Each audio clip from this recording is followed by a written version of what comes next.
Buonasera a tutti, oggi ci troviamo qua per il quarto e penultimo seminario all'interno del ciclo La città cosmopolita. Con noi a parlare di identità plurali, le rappresentazioni degli stranieri negli audiovisivi e nel cinema in Sardegna, abbiamo Miriam Mereu e David Bruni. Miriam ha conseguito il dottorato di ricerca in studi filologici e letterali nel 2015, con una tesi sulla lingua parlata nel cinema sardo contemporaneo, e attualmente invece è docente a contratto del corso Linguaggi televisivi e nuovi media presso il corso di laurea magistrale in psicologia clinica e di comunità dell'Università di Cagliari.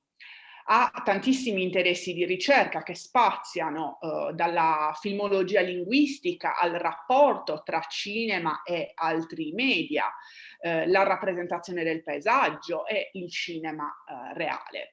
Ha pubblicato numerosi articoli e saggi proprio sulla lingua nel cinema e sulle produzioni cinematografiche in Sardegna, e a partire da uno di questi appunto articoli ci presenterà il tema oggetto di questo seminario. Discuterà con lei David Bruni, che è diciamo, dottore di ricerca presso l'Università di Roma 3, dove è anche stato borsista postdottorale. Ha insegnato a Siena alla Scuola Nazionale di Cinema presso la Fondazione Campus Studi del Mediterraneo Lucca, e dal 2002 al 2015 è stato ricercatore presso appunto l'Università di Cagliari, con corsi di storia del cinema, teoria e tecnica del linguaggio cinematografico, cinematografia documentaria e cinema, fotografia e televisione in Sardegna. Dal 2015 invece è professore associato presso lo stesso Ateneo, appunto insegna storia del cinema, analisi del film, teoria e storia della fotografia e storia del cinema italiano. Numerosissime le sue pubblicazioni. Quando è stato chiesto il curriculum erano talmente tante che non ho potuto fare una selezione, quindi vi dico che comunque anche lui spazia e la sua produzione è veramente vastissima. Oggi il tema che Miriam ci presenterà parte dalla fine del secondo decennio del 2000, dove Cagliari appare più culturalmente viva e stratificata rispetto all'inizio del millennio.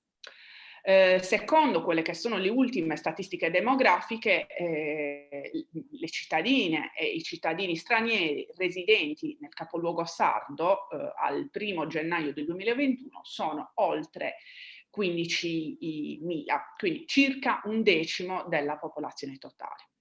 La presenza di stranieri a Cagliari quindi è ben documentata da un numero crescente di festival, di manifestazioni culturali che sono volti a favorire quella che è l'integrazione, il dialogo multiculturale con la cittadinanza, oltre che dal sorgere di nuove attività commerciali ed esercizi pubblici che appunto sono gestiti da persone che sono provenienti da altri paesi. L'intervento di Miriam quindi ha l'obiettivo di riflettere sulla presenza e la rappresentazione degli stranieri all'interno della produzione cinematografica e audiovisiva in Sardegna. Ci presenterà, quindi ci analizzerà alcuni documentari, alcuni cortometraggi e lungometraggi di finzione che a partire dei primi anni del XXI secolo hanno quindi raccontato l'arrivo dei migranti sull'isola e le tante esperienze di integrazione nel territorio. Le cedo la parola e auguro a tutti un buon ascolto. Grazie Eleonora, grazie per questo graditissimo invito, grazie a Raffaele Cattedra, a Valeria De Plano, a Gianluca Gaias, insomma a te chiaramente per il coordinamento di questo interessantissimo seminario e ovviamente grazie a David Bruni che insomma mi dovrà tenere durante questo incontro, anzi mi dovrà contenere più che altro. Se potevo il permesso di Esatto. Perché dovrà appunto interagire con me, vediamo se gli lascio lo spazio. Adesso, a parte gli scherzi, grazie per la presentazione, saluto tutte e tutti i partecipanti al seminario di oggi. Entriamo subito nel vivo della nostra presentazione. Io condivido, tanto mi cascano pezzi, tutto a posto, condivido lo schermo. Adesso. Ok, si vede? Sì. Sì, si vede bene. Ok, perfetto. Questa è la copertina, quindi direi di passare assolutamente subito alla premessa. Premessa necessaria in quanto questo intervento nasce qualche anno fa, più di 2 anni fa, con il titolo Le identità plurali della città bianca, la rappresentazione dei migranti nel cinema sardo contemporaneo, un intervento che io presentai nel gennaio del 2019 nell'ambito di un convegno che si intitolava Sguardi sulla città, filmare il paesaggio urbano come esperienza multiculturale e multidentitaria, organizzato all'Università degli Studi di Firenze. Successivamente questo intervento, quindi che era chiaramente un intervento, un convegno, ha preso una forma diversa, si è strutturato, si è sviluppato anche ovviamente sulla base degli studi, delle ricerche che io ho continuato a fare nell'ambito della rappresentazione, della narrazione dei migranti, degli stranieri nel cinema e non solo, negli audiovisivi in Sardegna. Quindi nel 2020 ha trovato una felice collocazione nella rivista Cosmo, Comparative Studies in Modernism, numero curato da Cristina Iandelli e Chiara Simoni, che ringrazio, che spero che siano anche presenti tra i partecipanti. Quindi colgo l'occasione anche per presentarvi l'articolo che si trova online nel sito della rivista. Qualora insomma siate curiosi di leggerlo, quindi vi posso anche rimandare poi successivamente al link in cui trovate la versione completa, diciamo, integrale di questo intervento che vi presento oggi. Chiaramente ho dovuto fare una scelta dei titoli di cui parlare, anche se chiaramente nelle slide vedrete apparire tutti i titoli che più o meno ho citato nel mio intervento, perché non è possibile né parlare di tutti né farli vedere tutti. Infatti nel mio intervento, che mira appunto, come vedete, alla riflessione sulla rappresentazione degli stranieri negli audiovisivi, quindi non solo nel cinema, quindi non solo nei film, lungometraggi, cortometraggi e documentari che trovano spazio all'interno dei festival, delle rassegne e quindi anche delle sale cinematografiche isolane, nazionali e internazionali, ma anche di tutte quelle esperienze o produzioni audiovisive che quindi non trovano una distribuzione presso i canali ufficiali, ma è possibile vedere magari all'interno di rassegne, di festival locali, prodotti magari da associazioni culturali oppure progetti di ricerca di cui anche vi parlerò. Faremo un viaggio. Ecco, a me piace presentare il mio intervento come un viaggio, infatti avrà diverse tappe. Passiamo da un focus terminologico, quindi un'attenzione alla lingua, ai termini impiegati, alle rappresentazioni mediatiche dei migranti, quindi dedicherò anche un brevissimo focus al come i media odierni, quindi ai mezzi di comunicazione di massa, ci presentano i fenomeni migratori e le figure dei migranti e degli stranieri nella nostra società. Parleremo di cinema e migrazioni, perché chiaramente questo è la base, questo è il focus centrale del mio intervento. Poi ci sarà un ulteriore approfondimento sulla presenza degli stranieri in Sardegna con lo studio dei film e di audiovisivi nel panorama isolano contemporaneo. Un'analisi dei casi di studio per poi addentrarci in maniera un po' più sintetica nel contesto cinematografico italiano, di cui chiaramente il cinema sardo fa parte.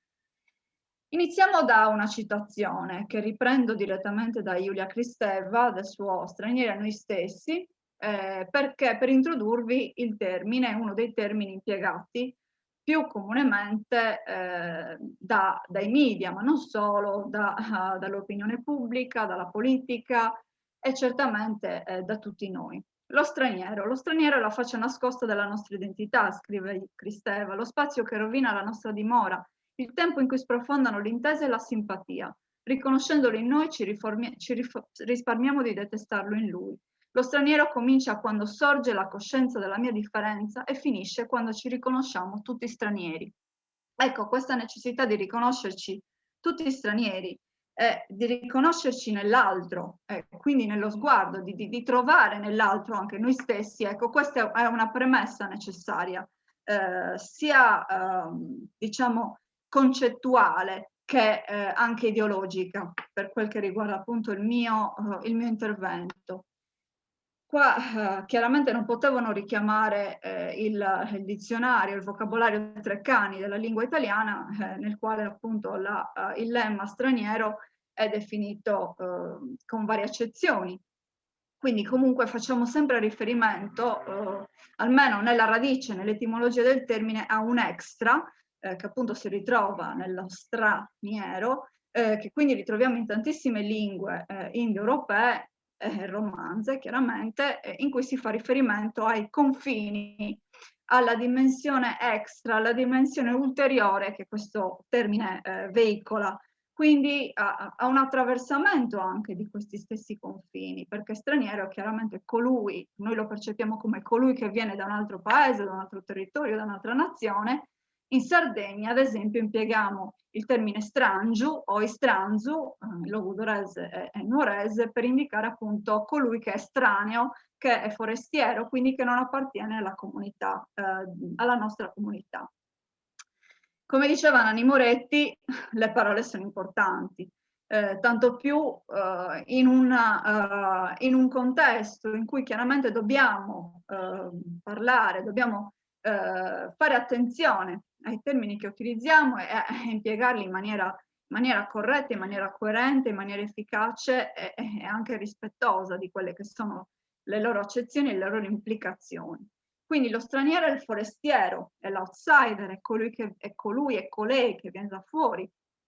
Dupont appunto aveva introdotto il concetto di xenos come ospite, appunto definito nella relazione di xenia, che è l'ospitalità.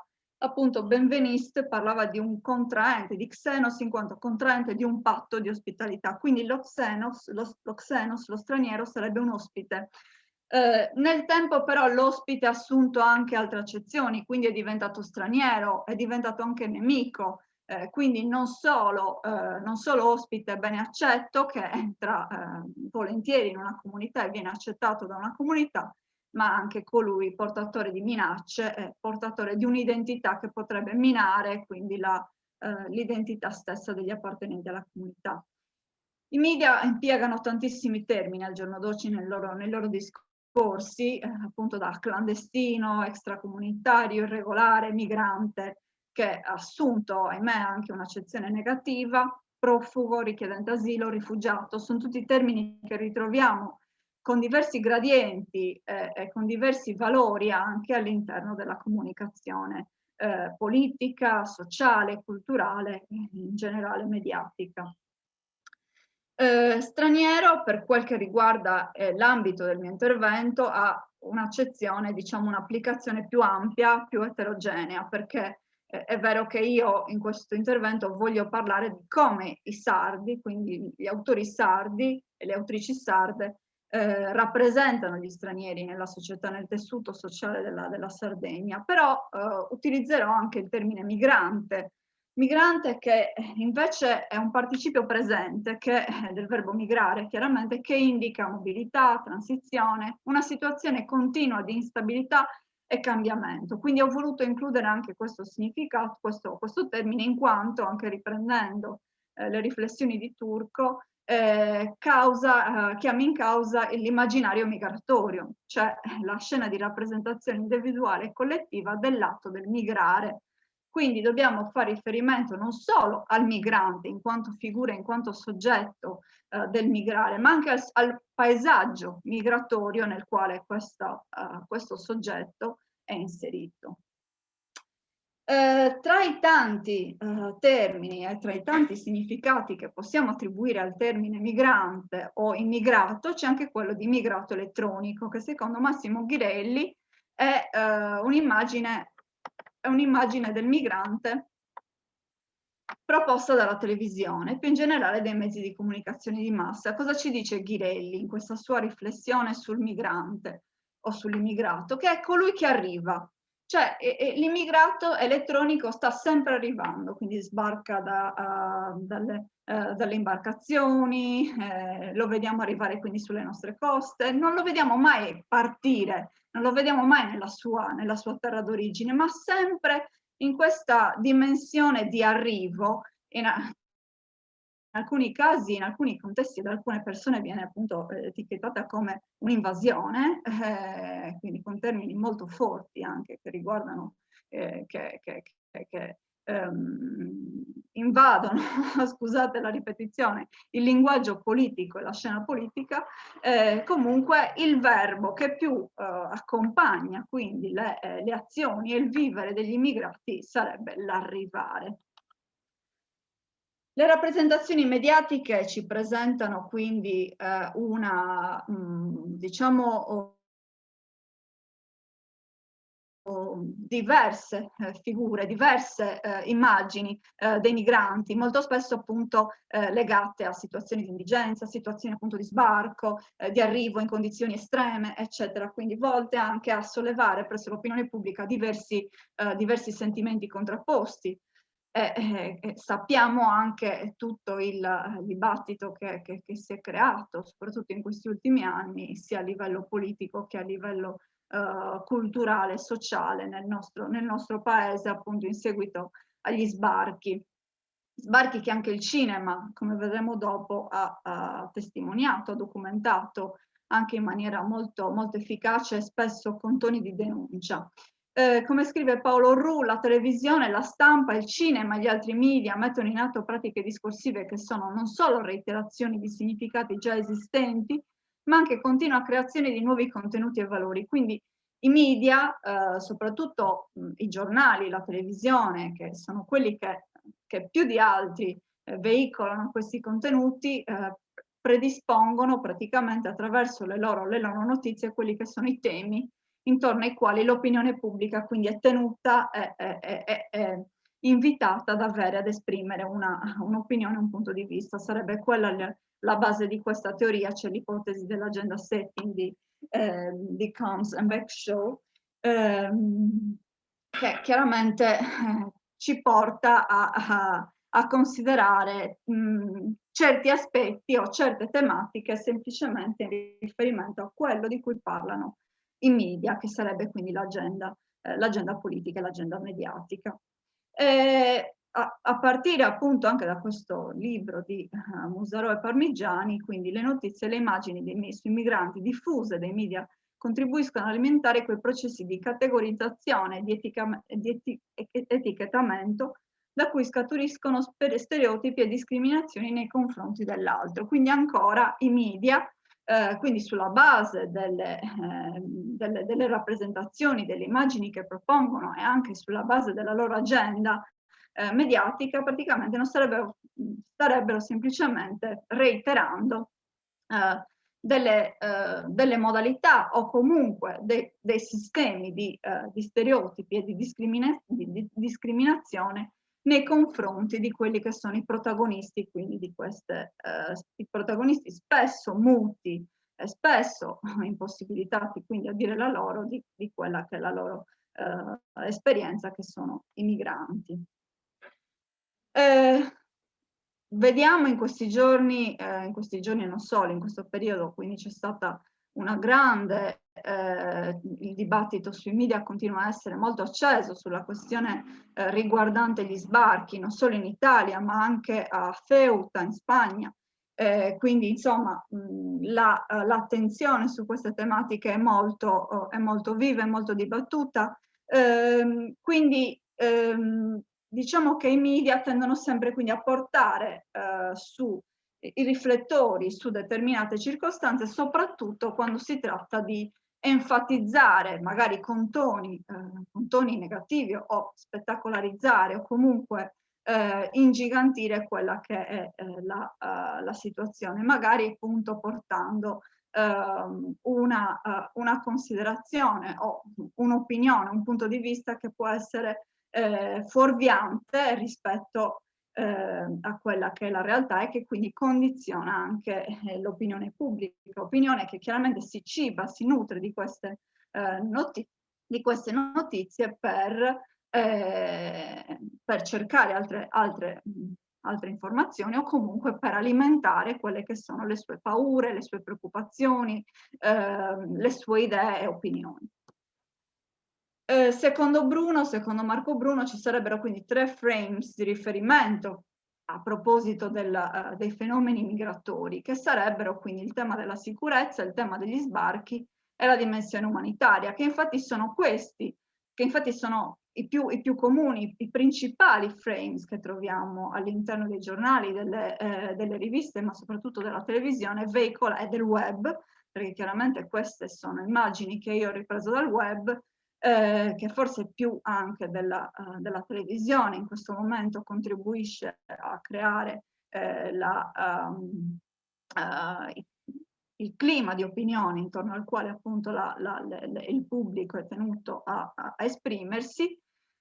Quindi sono queste in pratica le 3 categorie intorno ai quali noi siamo tenuti a esprimere un'opinione e a portare il nostro punto di vista. Queste sono alcune immagini che sempre ho ripreso dalla stampa, dal web, e queste sono alcune delle categorie, 2 categorie alla quali spesso e volentieri viene attribuito, nelle quali viene inserito l'immigrato criminale da una parte, vittima dall'altra. Spesso non ci sono vie di mezzo, ma non c'è un continuum in questa narrazione, ma ci sono 2 poli contrapposti che hanno poi l'obiettivo di anche creare, insomma, un certo clima di pregiudizio e stereotipi, chiaramente sempre legati alle figure di cui si parla.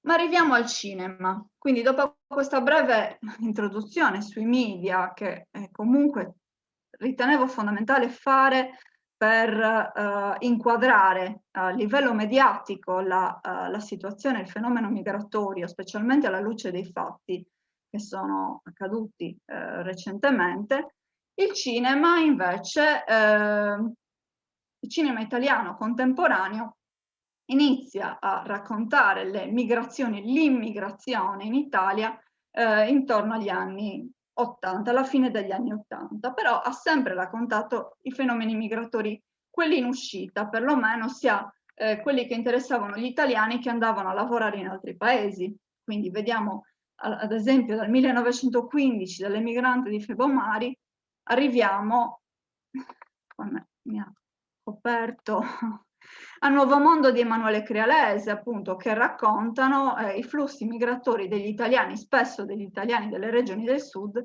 che partivano in massa, centinaia di migliaia, per raggiungere le coste dell'America. E quindi il cinema italiano da sempre ha accolto esperienze e testimonianze cinematografiche di questo tipo, fino ad arrivare ai giorni nostri.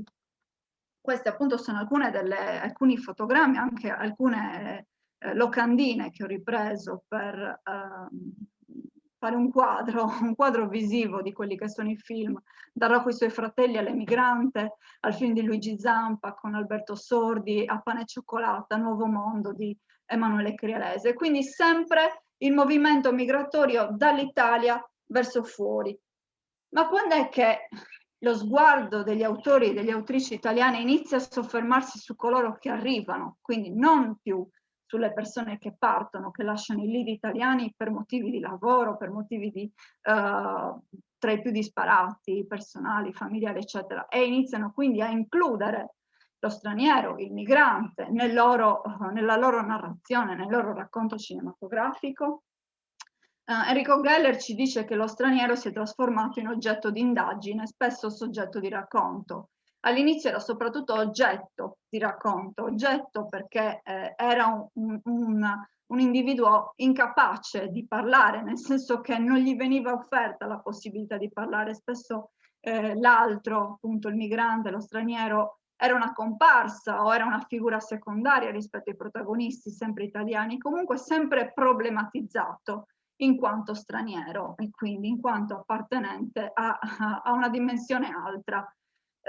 Ci sono due fasi, quindi possiamo inquadrare due fasi all'interno del cinema italiano contemporaneo. La prima che va dal 94, ma anche un po' prima, al 2001, in cui appunto lo sguardo dell'altro si concentra sulla comprensione dell'altro, quindi non solo comprendere nel senso di capire, ma anche di includere l'altro in un discorso, in una tematizzazione che sia quella appunto del fenomeno migratorio.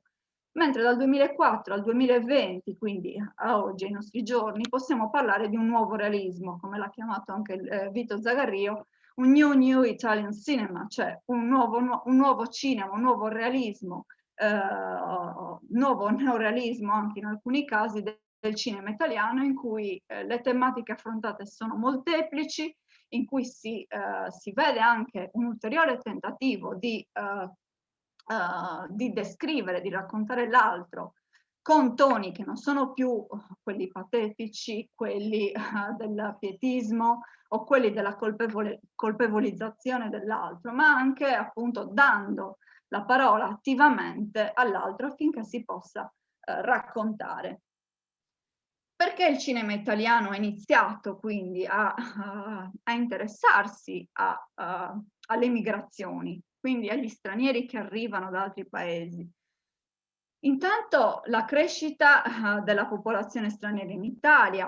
Alcuni dati ci dicono che ci sarebbero circa 5 milioni di stranieri residenti in Italia, queste sono fonti Istat al 1° gennaio 2021, popolazione che probabilmente è calata anche rispetto agli anni scorsi per motivi diversi, comunque continua a esserci un numero importante di flussi migratori, anche testimoniato dal numero degli sbarchi, che infatti nel primo semestre del 2021 ha visto arrivare circa 14.000 migranti, quasi 15.000 giunti in Italia via mare, e tra i paesi di provenienza quelli che registrano un maggior numero di cittadini e cittadine residenti sul suolo italiano ci sono la Romania, il Marocco, la Cina, l'Ucraina, l'India, il Senegal, e sono sempre fonti Istat.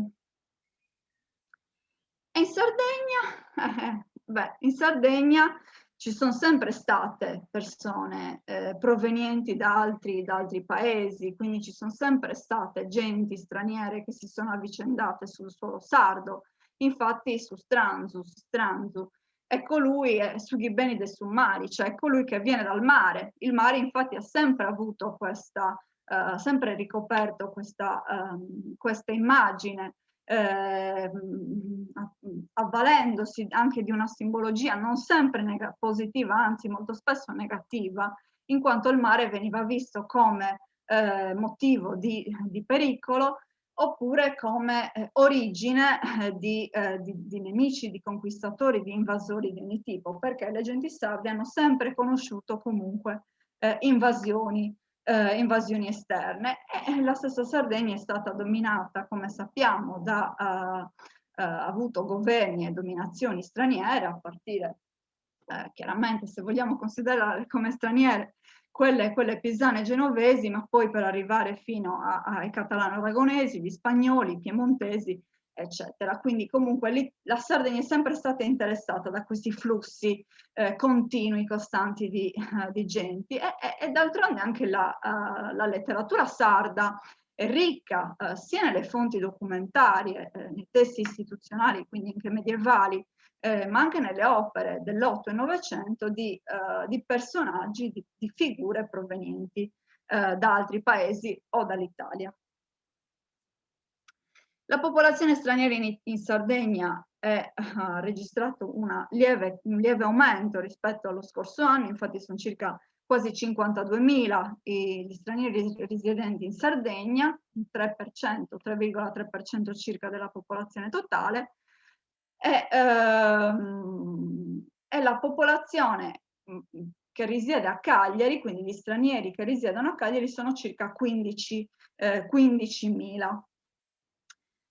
Il cinema sardo contemporaneo, così come quello italiano, inizia a interessarsi ai flussi migratori in entrata verso la fine degli anni 90, ma insomma vediamo questa esplosione di film soprattutto a partire dalla fine del primo decennio del 2000, quando il cinema sardo, denominato da alcuni nuovo cinema sardo o da Goffredo Fofi Nouvelle Vague sarda, ha iniziato a interessarsi, a documentare non solo la Sardegna dei sardi, quindi le tematiche legate alla tradizione, gli stereotipi anche legati alla sardità, ha iniziato a interrogarsi sul proprio presente guardando la società contemporanea e quindi includendo anche le persone che erano arrivate da altri paesi. Quindi c'è stata negli anni un accrescimento, un aumento dell'attenzione per le tematiche locali e per l'attualità. C'è sempre di più, registriamo sempre di più una maggiore aderenza alla realtà, anche sul piano linguistico, infatti ora il cinema sardo è molto più attento alla rappresentazione veritiera, realistica delle lingue che si parlano in Sardegna, quindi non solo l'italiano, il sardo con le sue macro varietà e varietà dialettali, ma anche le varietà alloglotte, tabarchino, gallurese, sassarese e algherese. Quindi insomma il cinema sardo è veramente maturo e ha compiuto un processo di maturazione molto importante, soprattutto negli ultimi 25 anni, grosso modo.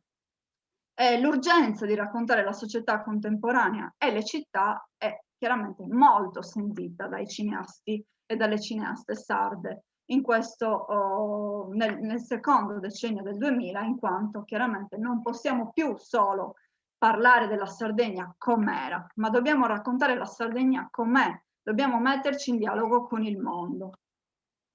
Quindi questo significa che il cinema sardo non può guardare solo all'interno dei propri confini, ma deve guardare anche all'esterno, quindi deve andare oltre la paura del mare, deve superare questa paura del mare per attraversarlo il mare, in un viaggio che è chiaramente quello di comprensione, di inclusione, di integrazione di altre figure.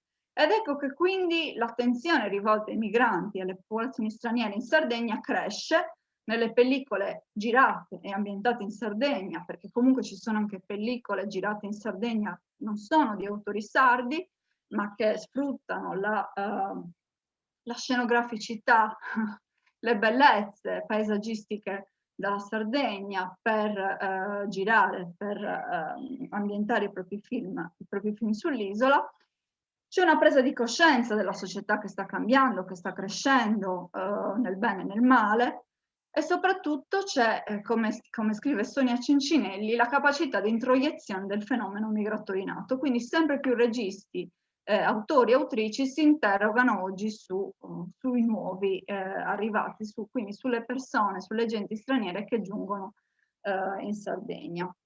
Già nel 2012 c'era stata una pubblicazione con un primo scavo, con una prima con un primo tentativo da parte di autori e autrici di fare una cernita, un lavoro di ricerca su quelli che erano i titoli della produzione dell'epoca, quindi dal 2000 più o meno, metà anni 90-2000 fino al 2012, e quindi di mettere insieme, di fare un censimento delle opere prodotte in Sardegna. E ci sono opere anche parecchio interessanti, perché già in quell'epoca, già 10 anni fa, gli autori avevano dato prova di essere ampiamente consapevoli di questi cambiamenti in atto e anche della presenza, soprattutto nelle grandi città, degli stranieri. Questo ci permette di parlare di cinema anche come di un'esperienza educativa, cioè un'esperienza che ci permette di riflettere sulle tematiche legate all'esperienza culturale, all'incontro fra culture e alla convivenza fra diversità, come scrive l'associazione FAIUS nella introduzione a Terre Incognite. Quindi esperienza educativa significa esperienza per chi il cinema lo fa, quindi per gli autori, ma anche per il pubblico, quindi in un costante dialogo con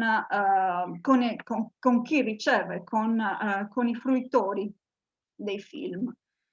La città bianca è Cagliari. Ho ripreso questa espressione da Sergio Azzeni, che spesso e volentieri l'ha utilizzata nei suoi scritti.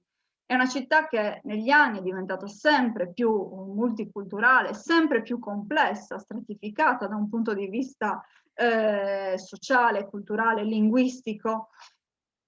Vediamo appunto che, come vi ho detto prima, circa quasi 16.000 cittadini stranieri solo nella provincia di Cagliari. C'è in tutto questo, in questo scenario, una trasformazione del paesaggio urbano, anche chiaramente in relazione agli arrivi di nuove persone, non solo stranieri, ma anche persone che vengono da altri centri della Sardegna, che quindi scelgono di vivere a Cagliari, quindi una ristrutturazione del paesaggio urbano e del suo soundscape, concetto coniato da Murray Schafer nel 1977.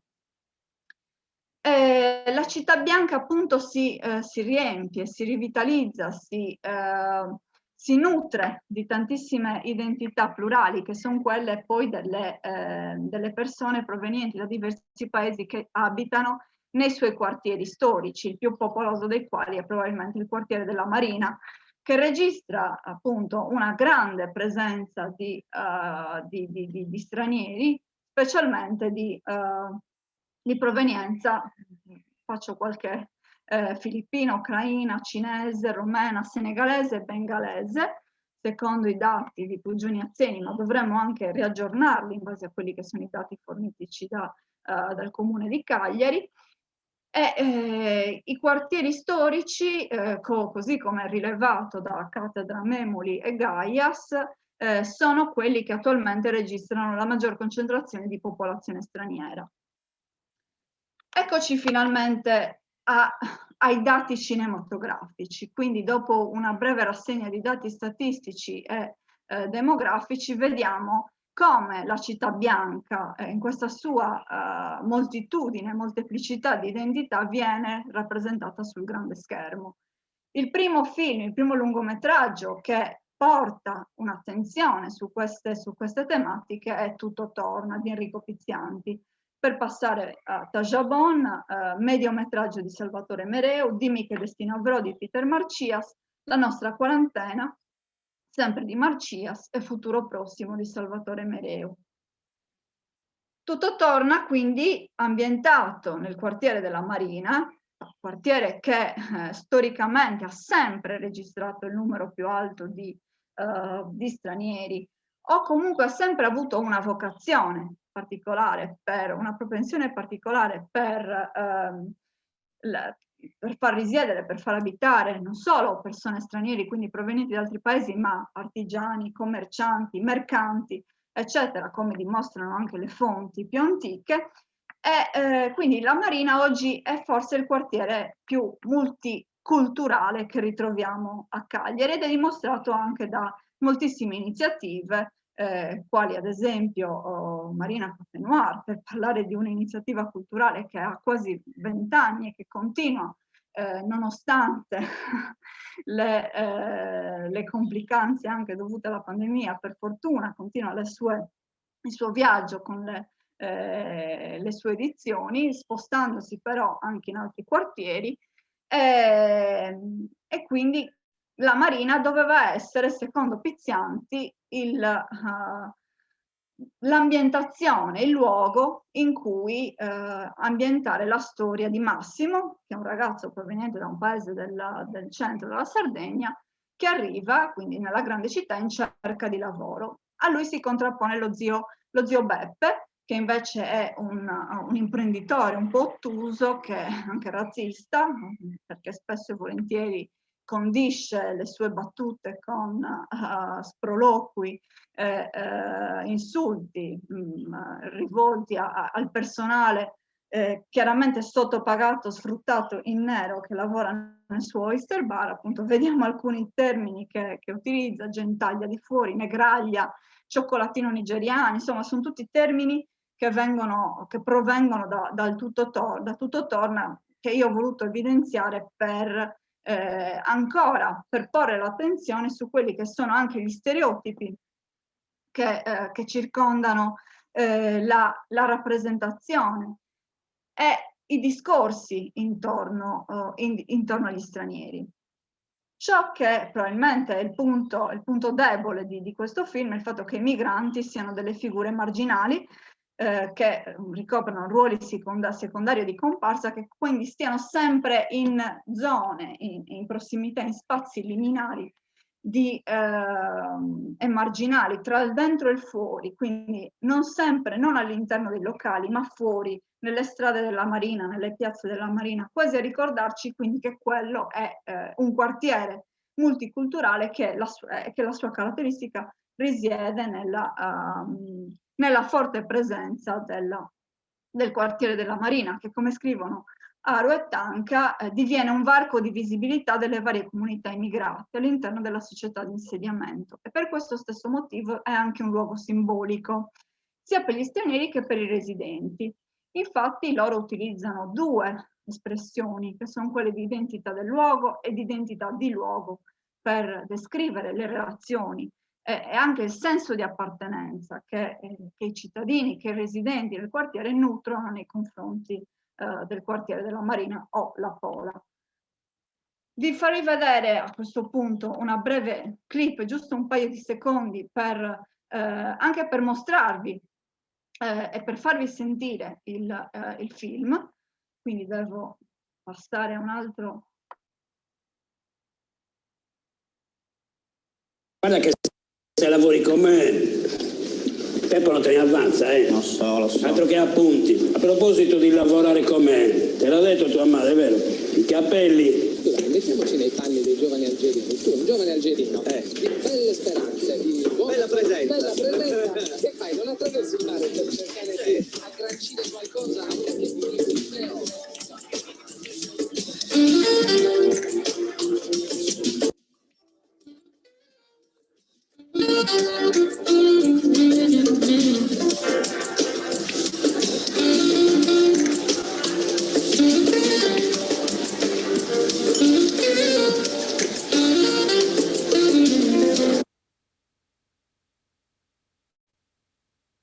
Beh, in questo breve frammento che vi ho potuto far vedere non si percepisce la presenza di stranieri, anche perché però si sente in sottofondo nella radio, mentre Massimo si fa tagliare i capelli, gli speaker del programma radiofonico che parlano degli algerini e che ancora questa cosa di attraversare il mare. Quindi c'è sempre, se non è diciamo visivo, un elemento visivo, ma è un elemento magari acustico, come una voce fuori campo, una voice over o una presenza che invade quindi lo schermo e ci riporta sempre a quella dimensione, a quella narrazione dello straniero, visto in questo caso sempre in una prospettiva pregiudiziale, negativa. Però chiaramente tutto torna poi a un lieto fine.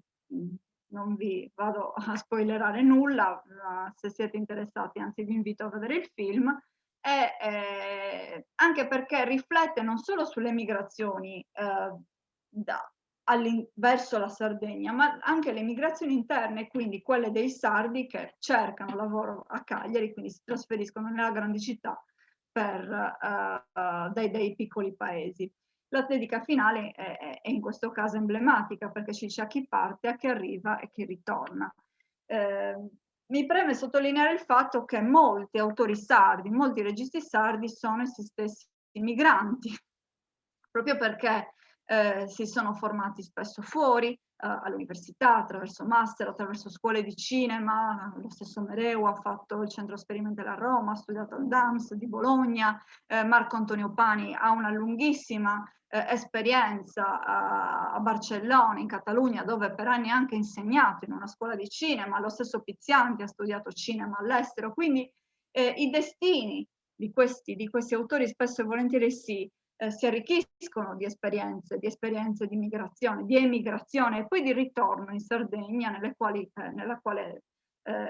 terra per la quale sentono un forte senso di appartenenza.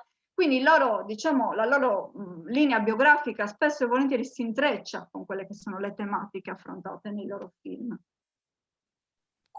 Scusa Miriam, Sì. scusa se ti interrompo, ma è diciamo un intervento quasi clessidra, nel senso che temo che non stiamo, che non riusciremo a stare nei tempi, quindi volevo proporti di magari, se ti va, se te la senti, cercare di evidenziare come negli altri film che stavi per prendere in considerazione relativi a questo primo nucleo, cioè diciamo, no, c'era Pizzianti, i due Marcias e i due Mereu, se tu ritieni che ci sia un'evoluzione, ovvero che se ritieni che ci sia con il passare degli anni anche una maniera diversa di rappresentare e di raccontare la vita degli stranieri in Sardegna. Te lo dico perché se invece decidessimo di andare avanti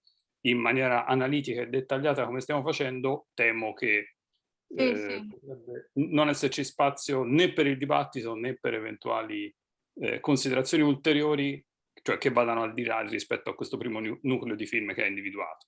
No, hai ragione. Infatti grazie per avermi riportato all'ordine. No, figurati. No, ma è simpatico, però insomma era non avevo neanche idea di che ora fosse, perché non ho nessun orologio, eccetera, per cui meno male che mi hai fermato tu. Ho potuto constatare che sono quasi le 5. Grazie. Beh sì, c'è stata sicuramente un'evoluzione. Già Tajabon di Salvatore Mereu segna un punto di rottura rispetto a quella che è la rappresentazione forse monolitica, anche forse un po' stereotipata che ci presenta Pizzianti nel suo lavoro. E quindi lui non solo parla di migranti, di stranieri più che di migranti, perché parliamo di figli, quindi di figli di stranieri nati in Sardegna, cresciuti in Sardegna, quindi perfettamente che dovrebbero essere perfettamente integrati nel tessuto sociale della città. È grazie a loro anche che arriva a costruire questa storia, perché Tajabon nasce all'interno di un laboratorio didattico, all'interno di 2 scuole medie di Cagliari, in cui lui proprio chiede ai ragazzi e alle ragazze di partecipare alla scrittura delle loro storie, quindi non solo recitarle ma anche scriverle. Quindi troviamo in Tajabon non solo i racconti degli adolescenti, ma anche i racconti dei ragazzi e delle ragazze che provengono da altre culture. Abbiamo un ragazzo senegalese, abbiamo i 2 ragazzi rom, la storia d'amore di 2 ragazzi che scappano dalle loro famiglie per coronare il loro sogno d'amore. Quindi ci sono tematiche anche in questo caso legate alla rappresentazione dell'altro, però chiaramente in un'inclusione, in un'ottica di inclusione in quello che è un nucleo o comunque un contesto didattico che è quello delle scuole.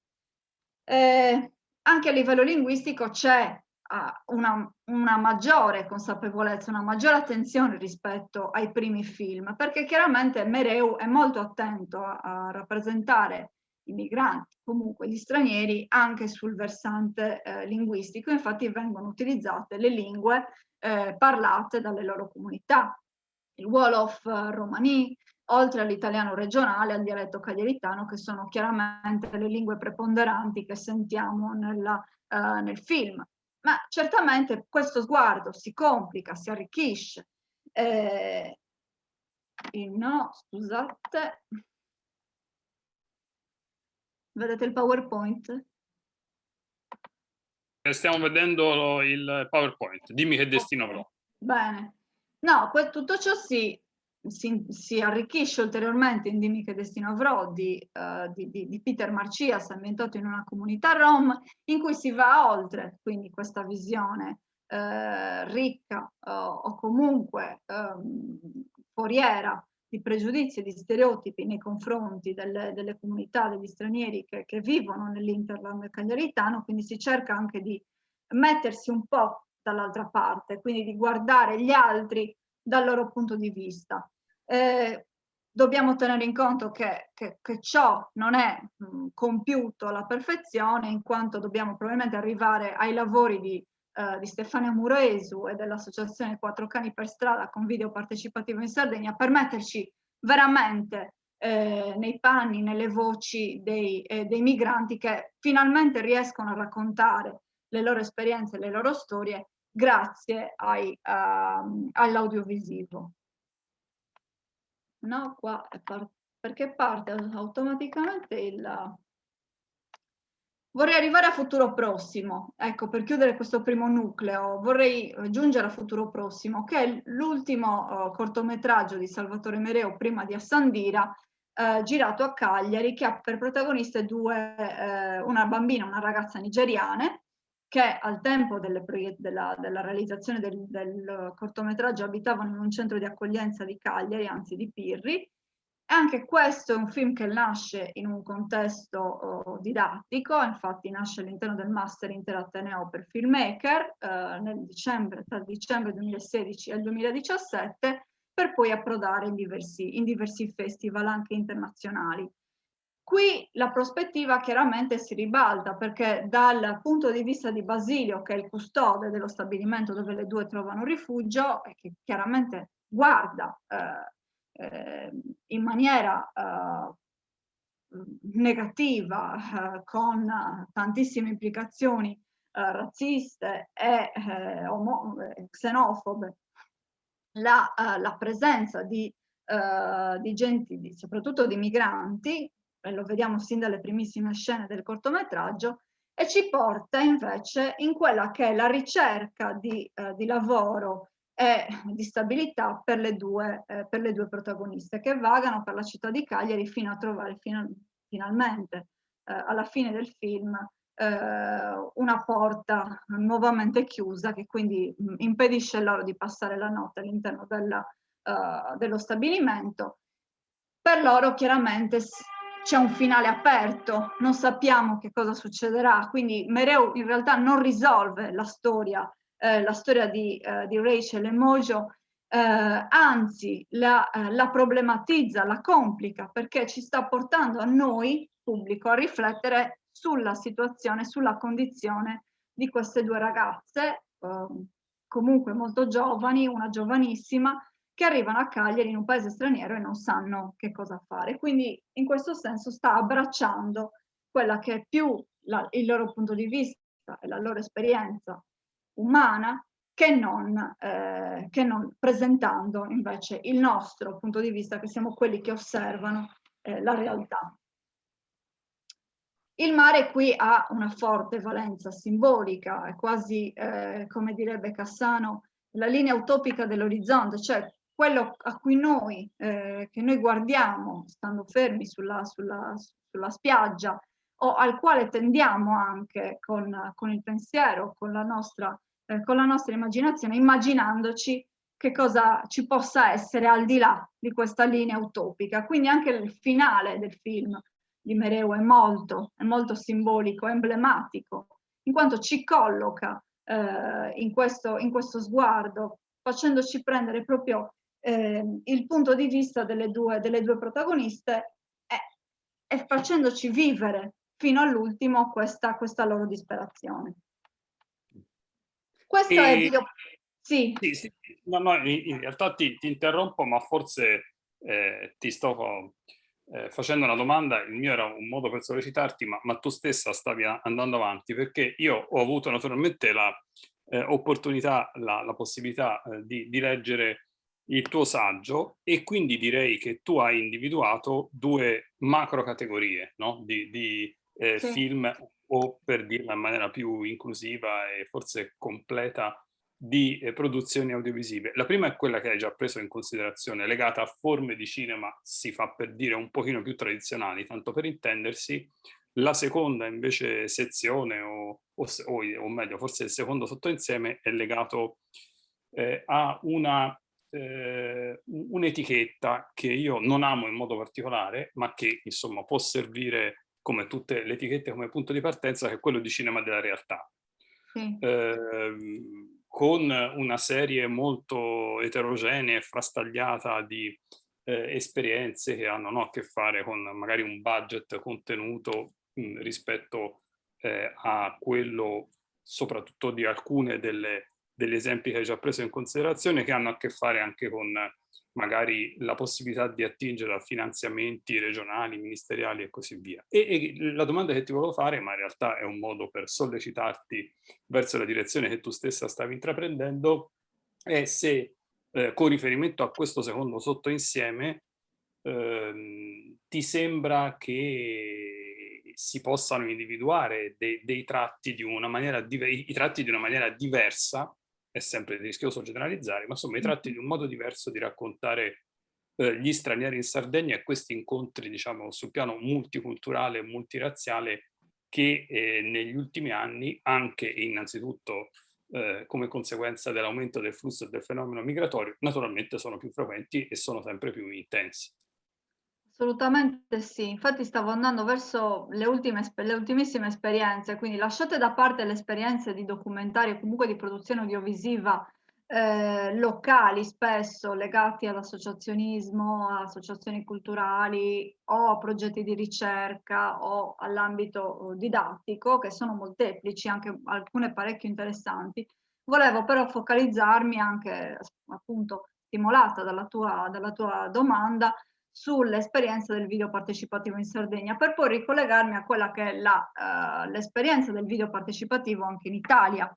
Quindi una pratica di cinema del reale, chiaramente. Siamo in ambito documentario e parliamo di film documentari corti e lunghi che hanno non solo per oggetto le migrazioni, ma hanno come stessi autori, interpreti e cineasti in alcuni casi, operatori di camera, montatori, fonici, eccetera, gli ospiti delle varie strutture, dei vari centri di accoglienza che si trovano in Sardegna. Infatti questo focus proprio sull'esperienza di video partecipativo Sardegna, legato all'associazione Quattro Cani per Strada di Sassari, ci porta in quella direzione, cioè non stiamo parlando più di autori sardi che dal loro punto di vista, o italiani, che dal loro punto di vista raccontano l'altro in maniera più o meno oggettiva, più o meno positiva. Stiamo comunque sempre parlando di un racconto parziale o che comunque veicola un punto di vista altrui. Qua stiamo dando la possibilità, integrando, includendo nel racconto agli stranieri di raccontarsi e di raccontare le loro storie. Infatti, oltre i miei confini è Nacola a terra, che si articola in ulteriori capitoli, che sono questi appunto scritti, interpretati dai migranti di un centro di accoglienza di Sarule. Abbiamo in atto delle pratiche di autonarrazione, che sono forse quelle che veicolano un'accezione, un impegno di tipo politico maggiore, sia nella prospettiva delineata da Nichols, quindi nello studio dei documentari partecipativi, sia appunto nella possibilità di includere i migranti, come li hanno definiti Massimo Coviello e Giacomo Tagliani, soggetti di parola. Quindi gli stessi Segre e Collizzoli parlano di autori e narratori delle proprie esperienze di migrazione. Grazie quindi a questi documentari, questi e a Sulla stessa barca di Stefania Muresu, che è un lungometraggio, che in realtà non è solo un documentario, perché spazia anche questo in diversi territori narrativi. Abbiamo il documentario di osservazione, che forse è la modalità prevalente, abbiamo le interviste, abbiamo il video partecipativo, abbiamo la fiction, quindi con inserti da parte dei migranti di storie che loro stessi hanno raccontato e poi interpretato, e infatti la regia è collettiva, quindi non solo Stefania ma anche altri ragazzi che stanno nel centro di accoglienza di Lubagno vicino a Sassari. Costanza Quatriglio considera questo genere di cinema o di video partecipativo come un cinema dell'attenzione, quindi un cinema che ha la capacità di riportarci autori, realizzatori ma anche spettatori sulla situazione, vivendola, sull'esperienza, vivendola, non tanto come un'esperienza audiovisiva che ci racconta una storia, ma cercando anche di andare oltre quelli che sono i confini narrativi della storia stessa, e quindi portandoci a considerare tutta una serie di implicazioni di ordine morale, sociale, culturale, umano, che stanno appunto dietro queste pratiche discorsive. Abbiamo un rapporto che è dialogico fra osservazione e relazione, cioè non esisterebbe osservazione, partecipazione, quindi inclusione, se non ci fosse anche una relazione. Infatti questi lavori nascono dopo un lungo lavoro sul campo, nascono grazie alle relazioni che si sono stabilite all'interno di queste strutture tra persone che hanno potuto portare le loro esperienze, che hanno saputo intrecciare quindi le loro conoscenze e le loro competenze per la realizzazione di questi lavori. Se volete vi faccio vedere un breve trailer di Sulla stessa barca, se ho tempo, altrimenti passiamo direttamente al nucleo successivo. Ditemi voi. Ne approfitterei, la farei vedere alcuni secondi, insomma. Grazie Miriam. Dai, grazie a voi.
أنا فكرت هيك نقعد نموت في بحر نموت لا نمشي بحر.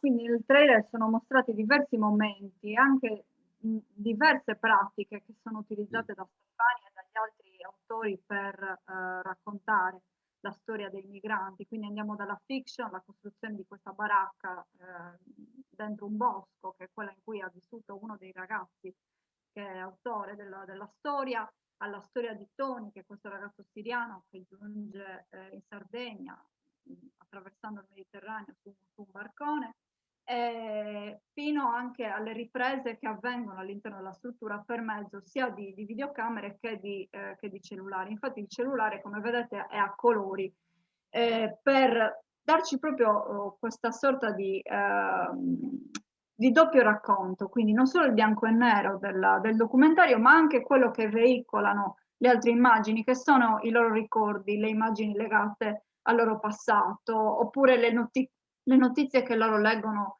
attraverso lo smartphone.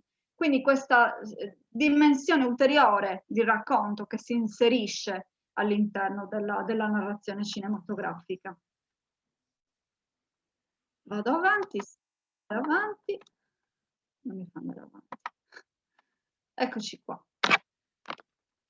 Abbiamo già detto io sorvolerei su questa parte relativa ai cortometraggi e ai documentari che comunque ci raccontano sempre diverse situazioni, diverse tematiche, quelle ad esempio del lavoro, del confronto culturale, dell'integrazione. Vediamo appunto che sono diversi i titoli che hanno riflettuto, che continuano a riflettere su queste tematiche. Questi sono i contesti di fruizione, quindi festival, rassegne, nei quali è possibile vedere questi lavori e altri lavori che vengono chiaramente da altri paesi. I documentari sono sempre, continuano a essere prodotti e ad avere diversi focus tematici, dall'apprendimento della lingua italiana al racconto di esperienze di vita, soprattutto in ambito familiare, soprattutto dalla prospettiva femminile, quindi sono le donne che si raccontano attraverso queste interviste, anche nei progetti, nei documentari di ricerca, come questo Transit di Emanuela Cara, e poi ci sono anche i progetti di ricerca audiovisiva come Cosmopolis, Cagliari tra il qui e l'altrove, che chiaramente conoscete molto bene. Quindi non mi soffermerò su questo progetto che era la tesi di dottorato di Gianluca Gaias, ma vi invito chiaramente a visitare il sito, quindi per vedere e per sentire soprattutto le voci, i suoni che risuonano nei quartieri storici. Arriviamo al contesto italiano, quindi dal contesto sardo ci spostiamo alla penisola, per vedere in che modo anche qua c'è stato un percorso di crescita, di maturazione intrapreso dagli autori. Quindi dalla prima ondata dei primi anni 90 fino al 2000, quindi da Pumarò di Michele Placido fino a Occidente di Corso Salani, in cui spesso e volentieri gli immigrati erano mostrati nella condizione di gente sfruttata, emarginata, o anche in situazioni delinquenziali. Arriviamo a una seconda ondata, che è quella che Bertozzi definisce nuova onda del cinema italiano e che Zagarrio ha definito New Italian Cinema, quindi da Saimir di Francesco Munzi, passando per Quando sei nato non puoi più nasconderti di Marco Tullio Giordana, ancora sugli sbarchi, ancora sui flussi migratori, a terraferma di Crialese, che forse è il titolo più emblematico di questo periodo. Infatti vediamo che il 2011 è stato un anno particolarmente ricco, particolarmente produttivo da un punto di vista dello sguardo del cinema italiano, degli autori italiani rivolto alle migrazioni.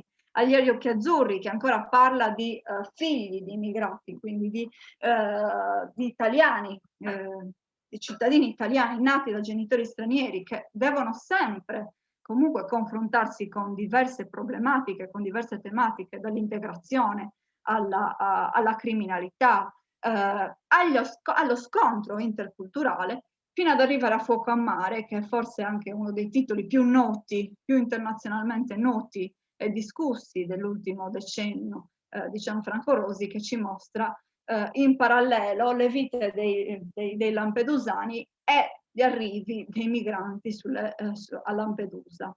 Fiore Gemello ha un legame forte con la Sardegna, in quanto Laura Lucchetti l'ha girato nel Sulcis Iglesiente, quindi ritroviamo la terra sarda, terra che però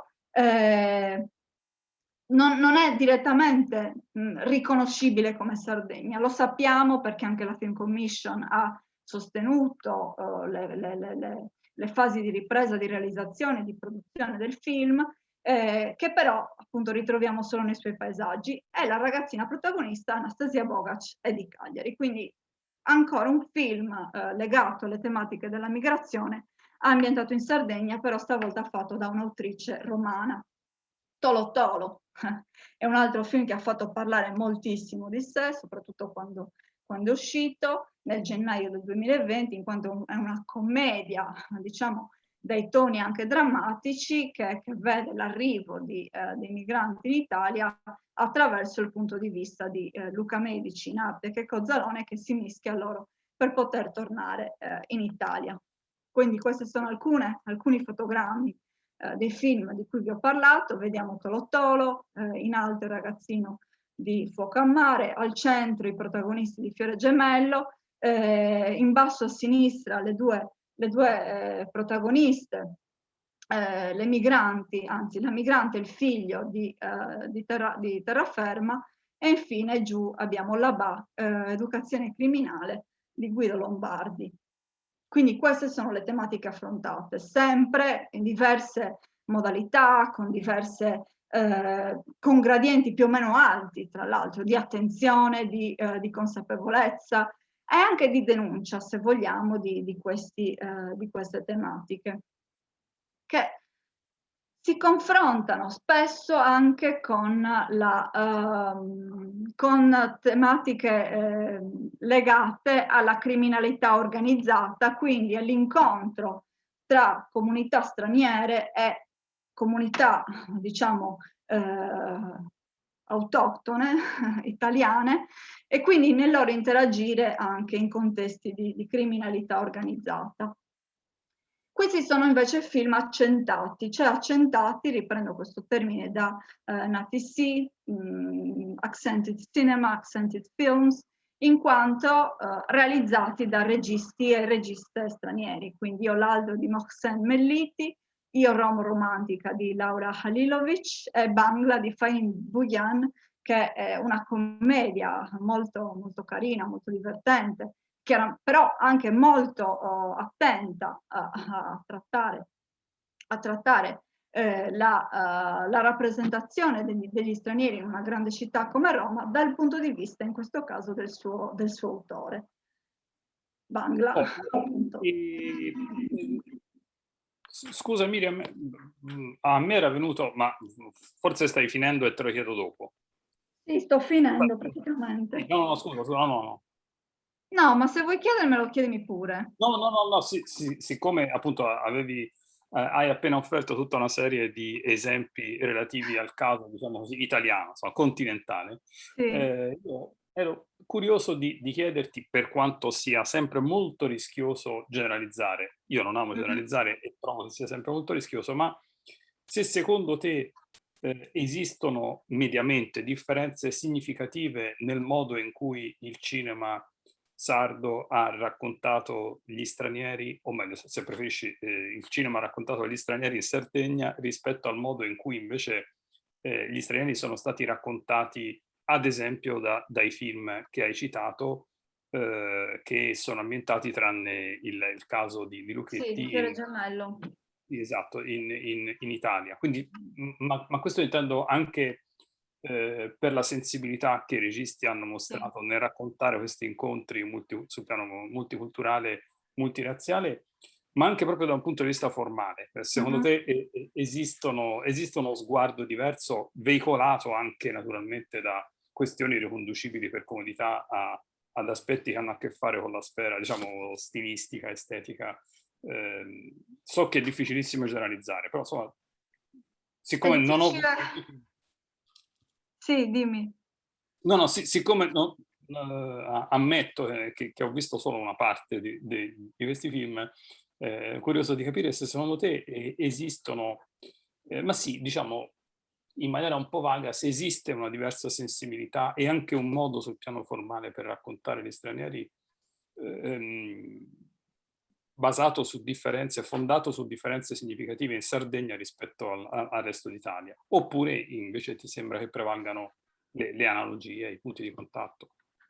Ci sono punti di contatto, però è difficile rispondere a questa domanda perché questo implica che stiamo proprio facendo una netta distinzione, che è chiaramente anche quello che forse è anche un punto di provocazione del mio intervento, di vedere come la Sardegna, come il cinema sardo o gli audiovisivi sardi rappresentano e raccontano i migranti e gli stranieri rispetto invece a come avviene nella produzione italiana, che probabilmente ci offre però un catalogo molto più ampio di lavori, lungometraggi di finzione, cortometraggi, ma soprattutto documentari. Volevo infatti arrivare al collettivo Zalab per parlare del video partecipativo e dell'esperienza del lavoro del collettivo, sempre relativo alle pratiche di narrazione e di inclusione e quindi di autonarrazione degli stranieri nei documentari. Però certamente in Sardegna secondo me c'è bisogno il percorso da fare è ancora è ancora lungo, nel senso che a parte i lavori dei registi di cui vi ho parlato, non ho parlato della nostra quarantena, ma perché non è che parli di stranieri in Sardegna. In quel caso abbiamo un episodio di uno sciopero fatto da dei lavoratori marocchini che per 1 anno e mezzo, anzi no, molto di più in realtà, 2 anni e mezzo, stettero nel porto di Cagliari per scioperare per la loro situazione lavorativa, perché non ricevevano lo stipendio. Quindi Peter Marcias andò là a documentare questa vicenda, inserendo però anche delle parti, diciamo, di fiction. Quindi è un documentario, se vogliamo, che mostra anche elementi di finzione e altri inserti realizzati con la Super 8. Mentre in Sardegna, secondo me, c'è ancora bisogno di lavorare su queste tematiche. Mentre è molto, molto ricco il versante della produzione non mainstream, o comunque non autoriale, come potrebbe essere quella di Mereu, di Pizianti, di Marcias, che sono i nomi più noti, nelle esperienze magari legate ad associazioni, a contesti di ricerca o didattici, lì invece c'è un fermento molto più vivo, oppure anche come abbiamo visto per l'associazione Quattro Cani per Strada, col video partecipativo, e quindi secondo me una maggiore attenzione, anche che si traduce in una sperimentazione del linguaggio, delle forme, delle pratiche di narrazione, delle modalità anche, non solo di realizzazione, ma anche poi di distribuzione di questi lavori, che infatti troviamo in rete, che troviamo nelle rassegne, eccetera, eccetera. In Italia, voi per anche la formazione dei cineasti, di alcuni dei cineasti di cui vi ho parlato, da Gianni Amelio a Crialese, passando per Gianfranco Rosi, fino ad arrivare anche ai lavori di Jonas Carpignano e di Andrea Segre, che appunto trova la massima espressione nel collettivo Zalab. Abbiamo quindi una ricchezza di punti di vista, una moltitudine di sguardi che si intersecano e che trovano quindi nelle varie modalità narrative, rappresentative, produttive, anche distributive, forse una maggiore circolazione, permettono quindi una maggiore circolazione di queste tematiche. E questo può essere dovuto anche a motivi di ordine produttivo, quindi economico, e finanziamenti a cui queste produzioni possono accedere, alla possibilità anche di far viaggiare i film attraverso diversi canali distributivi, quindi non solo festival ma anche sale cinematografiche, eccetera. Quindi secondo me anche questi motivi non sono da sottovalutare poi nel processo della realizzazione. C'è anche, per quel che riguarda la Sardegna, ancora un discorso legato a una costante narrazione dell'isola, cioè ancora si mostra la Sardegna diciamo, nella declinazione delle sue identità locali, piuttosto che parlare di chi viene da fuori. Infatti queste sono quasi delle eccezioni, a parte chiaramente, tra l'altro, delle interessantissime, delle belle eccezioni, soprattutto per quel che riguarda Tajabon, Futuro Prossimo, Dimmi che destino avrò di Marcias, perché comunque ci mostrano il tentativo da parte degli autori di interrogarsi non solo sull'identità sarda, su ciò che significa poi questo termine identità, che insomma dovremmo veramente sviscerare per poterne parlare con cognizione di causa, però ecco, capiamo anche già in che modo questi autori problematizzino queste questioni. Quindi diciamo che la strada da fare è ancora lunga, però è già stata intrapresa con anche degli esempi molto significativi e importanti. Sì, infatti. No, e tra l'altro mi sembra anche con delle modifiche e dei cambiamenti, con dei mutamenti nel modo di osservare la Esatto. realtà legata appunto a questi incontri multiculturali, multirazziali, legati allo sguardo con questo osservatorio straniero, significative, no? Se ripenso anche a pochi anni fa. Io, no, grazie, no, Grazie a grazie. te. E a questo punto io chiedo lumi a Raffaele, a Valeria, a Leonora e a Gianluca, perché vedo le 17:30, le 5:30, e non so se sia il caso cioè se possiamo andare avanti, se sia il caso invece probabilmente di lasciare spazio a domande, dibattito. Eccomi, sono arrivata. Allora, io direi che verifichiamo se ci sono domande o mani alzate. Altrimenti, adesso io per esempio non ne vedo. Quindi se voi volete continuare, io monitoro comunque la chat per vedere se ci sono domande e invito nel frattempo a chi ha domande da porre ad alzare la mano se vuole, quindi a palesarsi ed inserirsi in questo interessantissimo dibattito. Quindi, se volete, secondo me c'è spazio, insomma, per un'altra riflessione tra di voi. Io intanto approfitto per salutare Cristina Iandelli e Chiara Simoni che vedo collegate. Buonasera e grazie per essere Ciao Cristina. per esservi collegate, per aver partecipato. Ciao, sì, un saluto davvero di cuore e soprattutto queste questi viaggi, insomma, che facciamo attraverso un cinema ancora in via di riconoscimento, no? Perché ha il problema, come al solito, questo cinema di circolare e farsi conoscere. Però sicuramente appunto questo tipo di ricerche aiutano anche a diffondere meglio opere che altrimenti spesso rimangono un po' nascoste, ecco, invece hanno senz'altro bisogno di essere più conosciute e meglio comprese anche. Grazie. Grazie a te, Cristina. Ciao Cristina. Ciao David, ciao. Magari se posso. Ciao Chiara. Ciao a tutte e a tutti, è un piacere ritrovarvi, seppur così, ma è già molto, ecco. Così le riflessioni di Miriam così hanno sollecitato in me una questione, cioè, ecco, che cosa rimane ad esempio della specificità della storia multiculturale sarda, che ha una tradizione lunga, come ben sappiamo, no? Millenaria per collocazione geografica, nei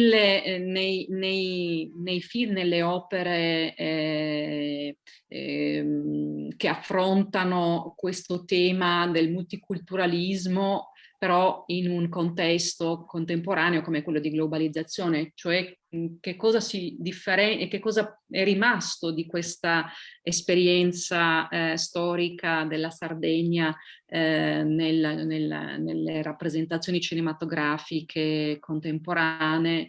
Questo potrebbe essere uno degli aspetti che concorre a far riflettere giustamente, come tu dicevi, su questa idea di identità messa tra molte virgolette, in un altro modo, in modo inconsueto, forse non tradizionale. Una piccola suggestione, grazie. Grazie a te Chiara, sì, effettivamente è un'altra questione, un altro di quei motivi, di quegli aspetti che bisogna tenere in considerazione quando parliamo di cinema sardo e anche di cinema sardo che racconta le migrazioni, quindi l'incontro interculturale, le genti che arrivano da altri paesi, eccetera. Permangono queste riflessioni che sono sempre molto care agli autori e alle autrici sarde, quindi sul passato dell'isola, sul suo patrimonio identitario, sulle sue tradizioni, su quello che è quindi tutto un bagaglio culturale di tradizioni, anche in chiave folcloristica in alcuni casi, che arriva fino ai giorni nostri, sui quali i registi e le registe continuano a riflettere in maniera più o meno critica, interrogandosi anche sul significato di queste pratiche che arrivano dal passato, su questa storia millenaria che ha visto intrecciarsi tante culture, tanti saperi, tante genti che hanno vissuto in Sardegna, che sono passate in Sardegna. Quindi senz'altro anche, per esempio, a Sandira, che è l'ultimo lungometraggio di Salvatore Mereu, vede questo confronto, in alcuni casi scontro, tra chi è sardo, quindi chi vive in Sardegna, nel caso specifico un vecchio pastore che è interpretato da Gavino Ledda nella parte di un padre, con il figlio che invece è partito a lavorare fuori in Germania e torna con la sua compagna tedesca in Sardegna per avviare un'attività di agriturismo nel paese d'origine, e quindi questo provoca uno scontro non solo intergenerazionale tra padre e figlio, ma uno scontro anche di visioni, uno scontro culturale tra chi rimane in Sardegna, quindi magari non è in grado o non vuole o non è pronto a comprendere l'altro, e a comprendere questa esigenza anche di aprire la Sardegna agli stranieri, per invece gli altri, che sono quelli che vengono da fuori, che vedono la Sardegna come o una terra, ad esempio, il paese delle meraviglie, nel quale appunto possono far fiorire le proprie imprese economiche, come nel caso dell'agriturismo, il turismo stesso che può portare all'isola ricchezza, prosperità, eccetera, e questi stranieri che arrivano nell'agriturismo spesso non comprendono il valore di simbologie, di pratiche, di saperi anche legati alla tradizione che invece sono incarnati da Gavino e dagli altri personaggi che lavorano nell'agriturismo. C'è quindi un permanere, una resistenza, in certi casi, di questa visione che si cerca comunque di problematizzare in modo critico e anche di superare attraverso l'audiovisivo. E Mereu in Assandira probabilmente è riuscito proprio a presentarci questo forte contrasto, a partire poi dal romanzo di Giulio Angioni. Assandira è stato infatti un romanzo di Giulio Angioni in cui è ancora più forte questa contrapposizione tra interno, quindi tra Sardegna e fuori, quindi tra chi abita sull'isola e chi viene da fuori. Sono comunque questioni che ancora si ritrovano nel cinema in Sardegna, ancora questa esigenza di confrontarsi, probabilmente di voler risolvere anche alcune questioni, alcune problematiche che rimangono nel fondo della nostra storia, delle nostre esperienze, dei nostri vissuti. Posso dire, tanto per così fare un po' un rompiscatole, che sono d'accordissimo con te, Miriam, nel senso che Assandira è molto interessante per tutti i motivi che hai detto, anche se forse non è il film, è un giudizio mio, più riuscito, meglio scritto, meglio sceneggiato, più bello, se vogliamo chiamare in causa categorie molto soggettive, e quindi di Mereu. No, io non volevo entrare nel merito di questioni soggettive, personali, però capisco quello che vuoi dire. Io lo sto studiando a Sandira anche da un punto di vista linguistico, e trovo sempre, ogni volta che lo riguardo ci trovo cose interessanti da studiare, da dire sul film e sul libro, perché comunque c'è anche questo aspetto da tenere in conto, questo appunto dialogo intertestuale tra romanzo e film, che secondo me è anche molto interessante da approfondire. Senz'altro il film di Mereu, a mio avviso più rappresentativo, è Sonettaula, il mio, per quel che mi riguarda. Se senti lui ti dirà che è Bellas Mariposas, almeno fino a quando non ha fatto Assandira. Poi adesso bisognerebbe interrogarlo su cosa pensa di Assandira, perché comunque è chiaramente un lavoro che gli ha preso tantissimo tempo, è stato impegnato sulla realizzazione sulla produzione di questo film per tantissimo tempo, e quindi immagino che, come sempre, lui si spende in maniera appassionata, strenua in tutte le sue produzioni, quindi sicuramente comunque ci ritroviamo tanto del suo metodo e del suo mereu pensiero, ecco, anche in Assandira.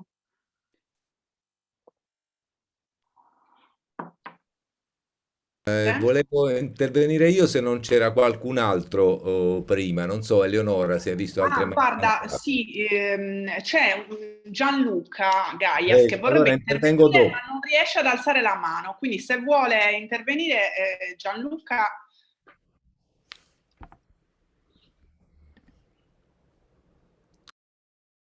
Vediamo un po'. C'è qualche problemino di linea, non so se... Va bene, allora faccio insomma, una riflessione. Eccolo Gianluca, vai tu. Ok, Eccoci. mi sentite? Sì. Ah, ok. Va bene, niente, la mia era solo una piccola considerazione, uno spunto, forse una mini domanda, ecco, perché nasce da una mia perplessità. Vabbè, prima di tutto molto interessante. In prima istanza perché comunque io mi occupo più o meno, diciamo, di questo tema, non in relazione soltanto al tema della comunicazione, ecco, ma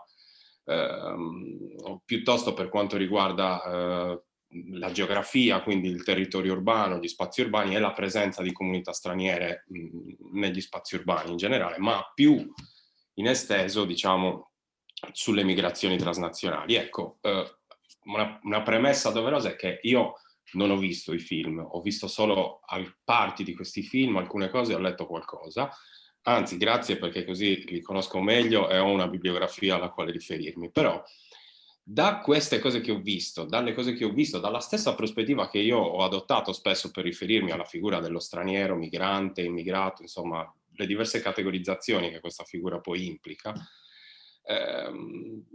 compare in un certo qual modo, questa figura compare parallelamente poi a una prospettiva, diciamo, etnocentrica di diffusione delle immagini, sia come figura marginale, ma anche quando compare come figura principale, mantiene, secondo me, un profilo che è diverso da quello del personaggio della narrazione.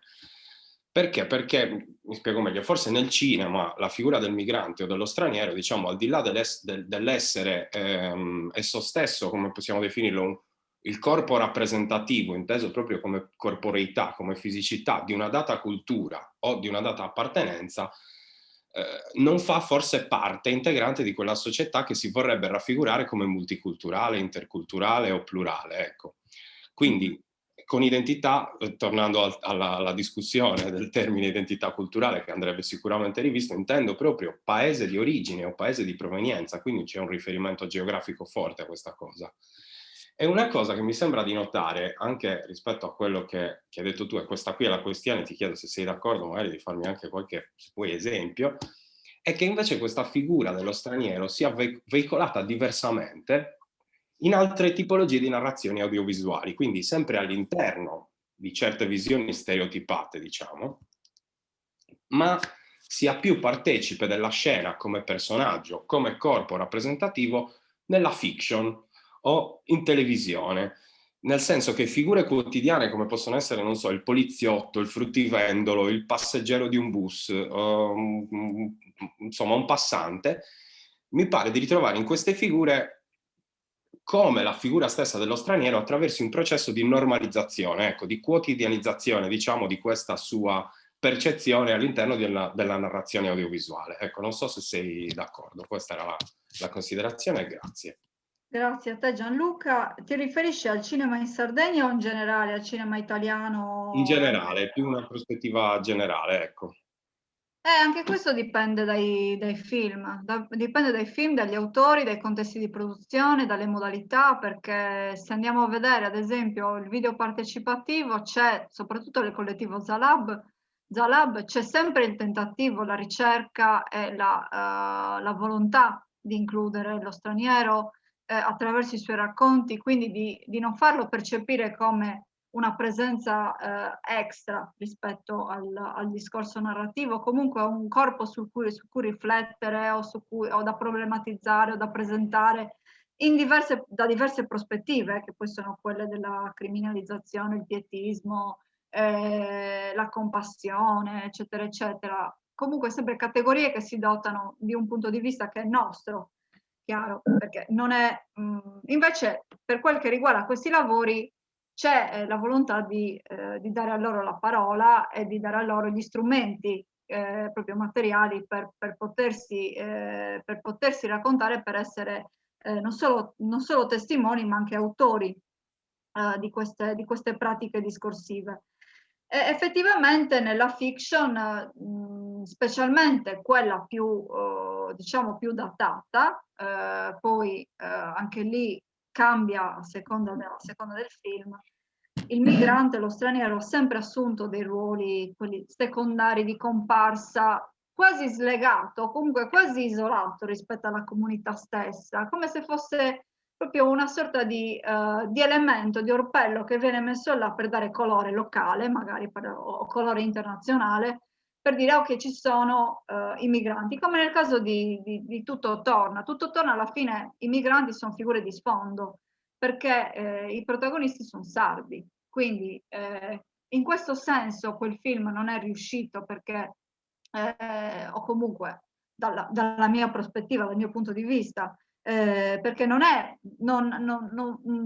discute, non riflette criticamente in maniera matura sulla presenza dei migranti, sulle loro storie, sulle loro esperienze, quindi anche problematizzando la figura, il corpo del migrante o dello straniero, ma si limita a usarlo come figura di contorno, come riempitivo all'interno di uno spazio urbano che vuole essere multiculturale, perché sappiamo infatti che la Marina è il quartiere multiculturale di Cagliari per eccellenza, e chiaramente quindi Pizianti ci porta alla Marina per dirci cose che già noi sardi sappiamo, quindi le deve veicolare anche fuori. Però poi questo discorso, o comunque questa rappresentazione con gli anni si affina, si sviluppa, matura, e quindi si evolve anche, quindi da questa prospettiva etnocentrica, come dici tu, o comunque autoreferenziale, per poi portare più l'attenzione sul migrante, che comunque sempre rimane, anche in futuro prossimo, una figura, come dire,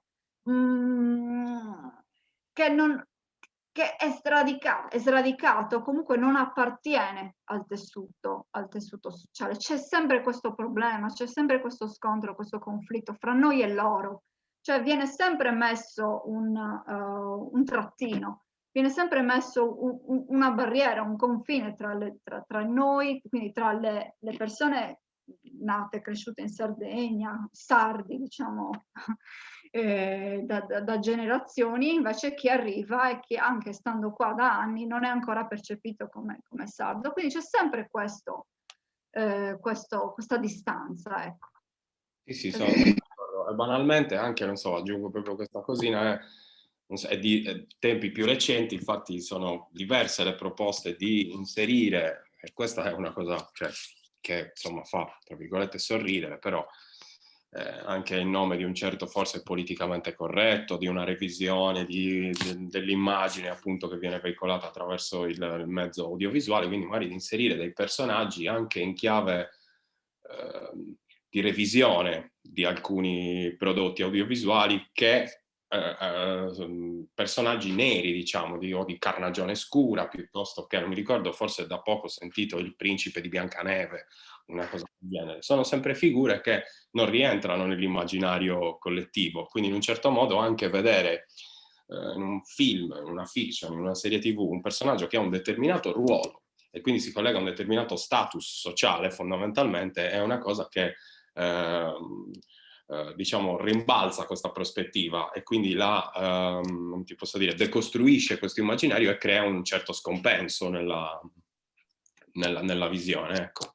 Va bene, grazie. Sì, ma anche altri generi, semplicemente non quello drammatico, cioè non il documentario. Perché non fare una commedia, appunto, dove sono protagonisti immigranti, gli stranieri, quindi vederli in altri ruoli, vederli in altre situazioni, vederli in altri panni, che non sono sempre quelli del migrante sfruttato, emarginato, incompreso, deriso, eccetera, eccetera. Cioè, dobbiamo uscire da questa narrazione. Ecco. Anche un po' paternalistica per certi versi.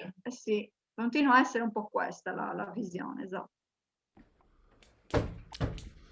Ecco, se mi posso permettere, questo era un punto interessante anche che era venuto fuori. Allora, volevo ringraziare prima di tutto Miriam e David per questo, diciamo, punto di vista organico, no? Tutti questi elementi che sono stati messi sul campo, dal cinema autoriale ai documentari partecipativi, e avere tutto questo insieme penso che sia utilissimo, e lo dico anche nel senso proprio del nostro seminario. Questo è il penultimo intervento e ci ripropone, insomma, dal primo intervento, che è stato quello di Gianluca, che tu hai richiamato, sulla città cosmopolita, in qualche maniera dopo un vasto giro siamo un po' ritornati lì. E questo mi sembra molto interessante. Poi avevo due domande che però ha già posto David, che ha fatto proprio, ha preso in mano il suo ruolo, che era quella sulla diversità del cinema sardo. In qualche maniera hai risposto questo, e qui siamo caduti ancora una volta sulla sindrome identitaria della nostra regione, quindi su come vediamo gli altri, noi al centro del mondo, eccetera, eccetera. Se ne uscirà? Punto interrogativo, questo veramente non lo so. E anche una seconda domanda che aveva posto Davide, alla quale tu hai risposto, cioè questa differenza fra il cinema autoriale e poi questa vague molto interessante di cinema partecipativo, associativo, che però, da quello che ci racconti tu, difficilmente riesce a diventare cinema o documentario di una certa qualità e quindi essere distribuito, essere visto, eccetera, eccetera. Detto questo, mi piace anche l'idea tua di ragionare, che avevi proposto all'inizio, proprio sulla lingua. Sulla lingua e sul sistema di comunicazione, e secondo me è anche interessante poi in qualche modo quest'indagine applicarla fino in fondo anche a questa tipologia di film più recenti, e andare a vedere proprio come la lingua cambia o non cambia, come la lingua nel caso della Sardegna diventa elemento identitario oppure no, che fine fa il sardo, perché per esempio ridiamo spesso, a volte anche con Gianluca quando insomma, ne riusciamo a parlare, troviamo due persone per strada che pensiamo straniere e parlano in sardo, no? E questo ci fa pensare, però è normale questo tipo di cose. E questo richiama un concetto di due geografi inglesi, Amin e Tirf, che parlano della, come dire, della indifferenza della differenza, cioè arrivare a questo punto, quindi la questione della naturalità dello straniero nella nostra terra, che rimane sempre aperta. Al di là di questo, io volevo fare una domanda precisa, che è, ma a un certo punto questo cinema che parla degli stranieri, sia quello un po', parliamo del cinema sardo, nella fattispecie, del cinema che viene fuori dalla Sardegna più che del cinema sardo, tiene conto delle differenze, cioè sicuramente c'è una dimensione che possiamo chiamare di documentazione, o una dimensione anche pedagogica, no? Etica, raccontare chi è lo straniero. Però questo non va, non ci fa dire che quello che viene fuori sarà un film autoriale, forse è un'altra cosa, un punto di domanda.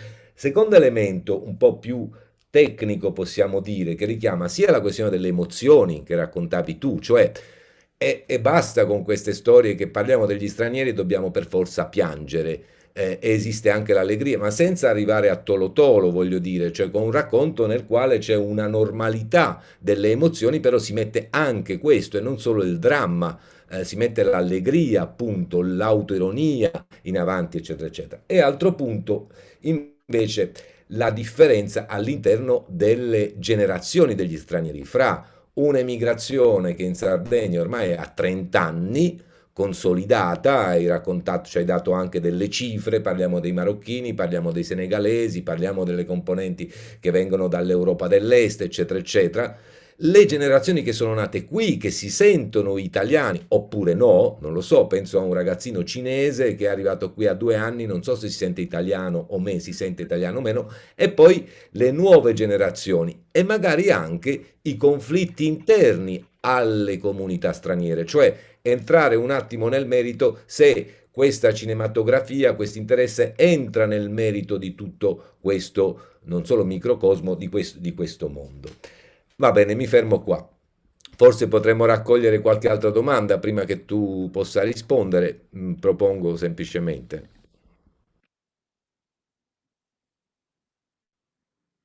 qualche altra domanda. Posso? Non riesco ad alzare la mano, sono Valeria. Sì. Mi volevo unire a questa domanda di Raffaele per chiederti se è possibile anche un'altra complicazione di questa immagine dello straniero, cioè quale straniero? C'è una narrazione che tiene assieme l'alterità, che mi sembra che è quella che, su cui hai fatto giustamente tutta la tua riflessione, e che è sicuramente una riflessione preliminare. Mentre facevi vedere i film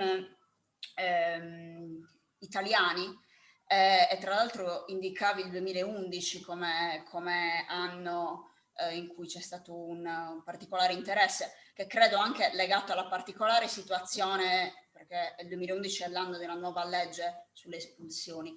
Però ho pensato che forse del 2012, se non erro, è uscito anche La nave dolce, che è un film documentario che racconta il momento in cui gli stranieri sono diventati, se non visibili per la prima volta, perché non era così, però non era possibile far finta di non vedere il fatto che l'Italia fosse diventata un paese di immigrazione quando arrivano gli albanesi nel 91. E quindi ti chiedo, ma forse è una di quelle cose antipaticissime che si fanno, cioè la domanda su quello che non c'è, che magari non c'è perché giustamente la direzione della ricerca va, cioè è una specifica, però se c'è un'articolazione di questo essere straniero, cioè se essere straniero albanese vuol dire essere straniero bianco, suscita un certo tipo di interesse e di narrazione diversa. Insomma, la domanda semplificata e più breve è se c'è un'articolazione dell'essere straniero, insomma la molteplicità restituita e eventualmente come. Grazie Valeria. Sì, parto da te per poi ricollegarmi ai punti di Raffaele. C'è un'alterità all'interno della rappresentazione degli stranieri. In Sardegna c'è un'attenzione rivolta soprattutto agli stranieri migranti che arrivano dall'Africa, ma non solo. Nei documentari di Emanuela Cara, ad esempio, viene posta l'attenzione sulle donne che hanno diverse provenienze geografiche e che raccontano le loro esperienze di vita nel loro paese d'origine e poi in Sardegna. Quindi c'è sempre un confronto che viene fatto tra il prima e il dopo, quindi tra la loro origine e la loro diciamo nuova vita in Sardegna. In che modo? Chiaramente ponendo l'attenzione sulle tematiche legate alla maternità, al lavoro, all'integrazione sociale, anche al rapporto con i partner, quindi con gli uomini e chiaramente con la società.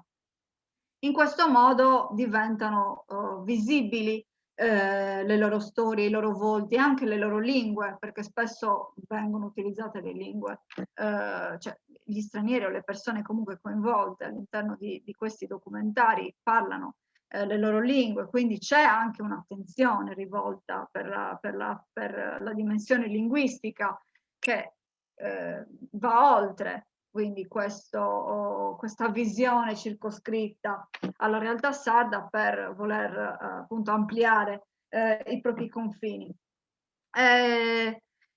Ci sono degli stereotipi anche legati alle rappresentazioni degli stranieri che possono tradursi sia nell'utilizzo di musiche, ad esempio in Tutto torna c'è Lorena che è una ragazza cubana che quindi balla balli latinoamericani, una persona estroversa, passionale, eccetera, mentre poi magari ci sono i lavoratori che vengono sfruttati all'interno nella cucina dello zio di Massimo, che appunto li impiega.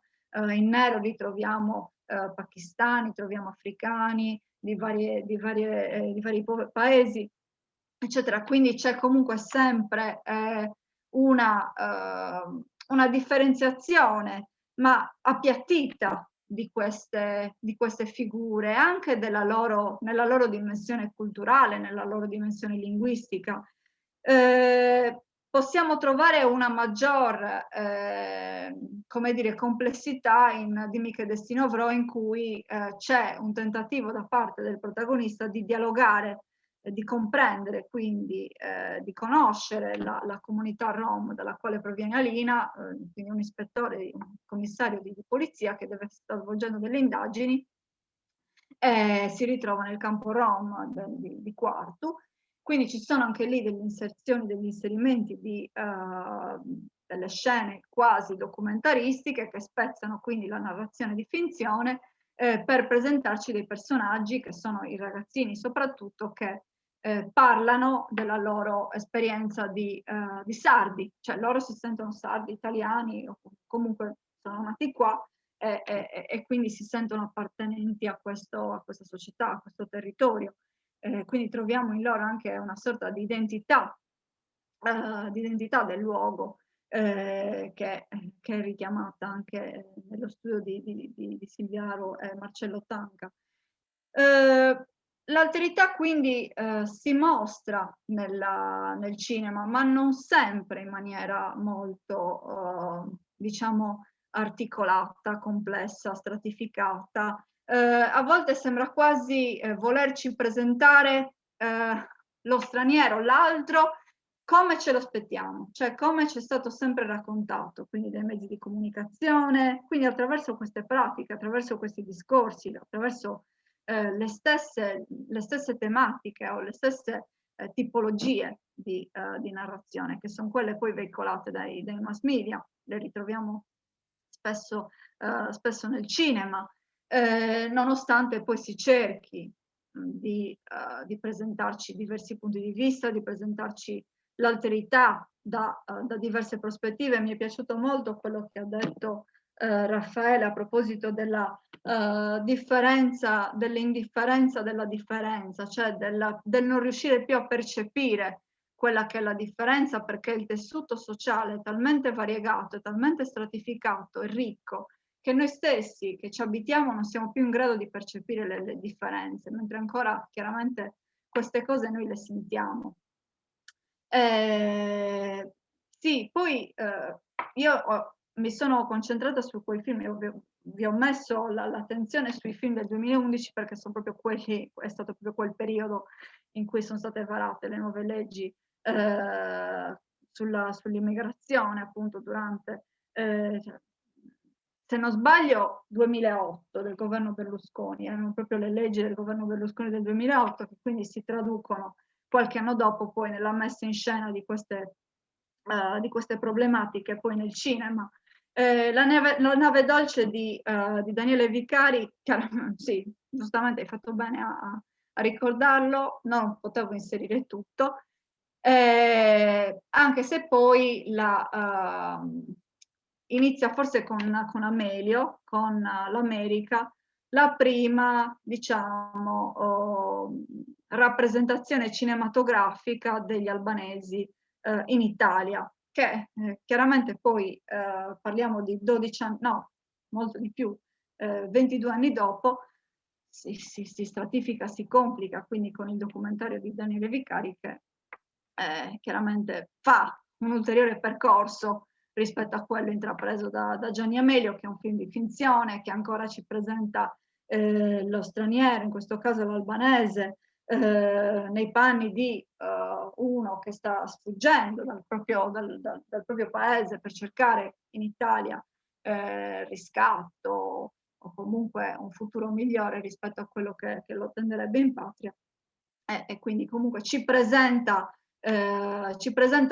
il tipo, la figura, l'individuo sotto due prospettive totalmente diverse. Quindi c'è da dire che in questi anni il cinema, sia quello sardo che quello italiano, è riuscito chiaramente a lavorare molto più, in maniera molto più approfondita e matura su queste tematiche, presentandoci anche una diverse categorie di persone e diverse esperienze, quindi portandoci le esperienze di ognuno, che non sono solo quelle che vediamo in Italia, ma sono anche spesso quelle che ci riconducono ai loro paesi d'origine. Non so se ho risposto alla tua domanda, perché comunque ripeto, in Sardegna c'è ancora lavoro da fare, quindi la presentazione di un'alterità, la narrazione di un'alterità che si mostri attraverso il cinema, diciamo che è ancora da fare, è ancora in fieri. Sì, grazie, per me sì, risposto. Grazie. Poi tornando a Raffaele, che ha aperto invece, ha sollevato diverse questioni, una legata agli scontri intergenerazionali, interculturali, all'interno delle comunità, fra comunità, eccetera. Chiaramente questo si vede, spesso in maniera un po', diciamo, non troppo approfondita, o comunque senza entrare nello specifico di quelle che sono le radici, le questioni, le motivazioni di questi scontri. Possiamo però sempre vedere, mi riferisco ad esempio a Dimmi che destino avrò, ai nostri pregiudizi. Pensiamo al protagonista che arriva nel campo Rom pieno di pregiudizi nei confronti della comunità Rom, e poi invece scopre che una di loro è una donna giovane che lavora all'estero, a Parigi, in una ONG, quindi una persona emancipata che parla diverse lingue. Quindi questo chiaramente fa aprire, lui gli dà un'altra prospettiva, un altro sguardo, una nuova visione rispetto a quelle che sono delle comunità, delle realtà che spesso vengono ignorate, sottovalutate o considerate sotto una luce sbagliata, critica, da un punto di vista viziato chiaramente da stereotipi e da pregiudizi. La questione dei generi, lo dicevamo anche prima, ci si appiattisce spesso sul film drammatico, sul documentario, comunque sempre mettendo in evidenza, in rilievo i problemi, quindi le esperienze drammatiche di vita, i traumi legati allo sradicamento del proprio paese, l'arrivo in un paese straniero, le difficoltà ad adattarsi in un nuovo contesto urbano, in un nuovo contesto socioculturale. E quindi anche in questo caso chiaramente parliamo di scontri, parliamo di conflitti che avvengono tra chi arriva e chi è già qui perché non riesce o non vuole ancora o non è pronto ad accettare il prossimo, e quindi gli impedisce di integrarsi in maniera pacifica e anche stabilendo un dialogo tra le parti. Quindi sì, ci vorrebbe una maggiore consapevolezza che porti anche a una riflessione sulla narrazione, sulle pratiche di narrazione e sui generi, che possono veicolare una più complessa rappresentazione degli stranieri, perché poi chiaramente rimangono sempre relegati in questi ruoli, in questi ambiti, in questi ambienti, anche parliamo proprio di ambienti fisici.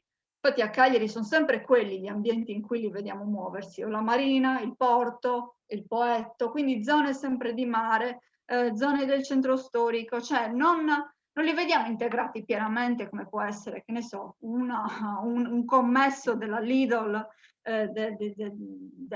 di un qualsiasi altro quartiere cittadino, oppure di un altro paese della Sardegna. Ecco, non ci si allontana da Cagliari, cioè Cagliari e poi il resto della Sardegna, che chiaramente sembra che non abiti nessuno straniero in nessuno dei 378 paesi o comunità che compongono la Sardegna, sembra che tutti siano concentrati a Cagliari e che quindi da lì non si esca. Ecco, c'è anche questo problema un po' da affrontare, da risolvere rispetto, oppure Sassari, chiaramente, con l'esperienza del video partecipativo, che però sempre restiamo sempre in quella dimensione narrativa, in quella dimensione di rappresentazione.